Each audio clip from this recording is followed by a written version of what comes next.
সম্প্রতি নারীদের উপর জঘন্য হামলার যে খবর আসছে তা গভীরভাবে উদ্বেগজনক। এটি নতুন বাংলাদেশের সম্পূর্ণ বিপরীত, এমন মন্তব্য করেছেন প্রধান উপদেষ্টা ডক্টর মোহাম্মদ ইউনূস। শনিবার 8ই মার্চ সকালে রাজধানীর উসমানী স্মৃতি মিলনায়তনে নারী দিবসের অনুষ্ঠানে একথা বলেন তিনি। শক্তি নড়ে চড়ে ওঠার চেষ্টা করছিল সকল রাজনৈতিক। ডক্টর ইউনূস বলেন, নারীদের প্রতি সহিংসতা রোধ সরকারের অন্যতম অগ্রাধিকার। নারীরা যাতে অভিযোগ জানাতে পারে তাই হটলাইন চালু করা হয়েছে। সরকার নারী পুরুষের সম অধিকার প্রতিষ্ঠায় অঙ্গীকারবদ্ধ। প্রয়োজনে শক্তি প্রয়োগ করে এই অধিকার প্রতিষ্ঠা করা হবে।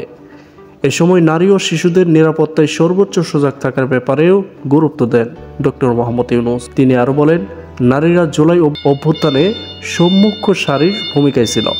স্বৈরাচারের অস্ত্রের সামনে তারা দাঁড়িয়েছিল। অভ্যুত্থানের সম্মুখ সারিতে থাকলেও সমাজে অনেক ক্ষেত্রে এখনও নারীরা পিছিয়ে আছে।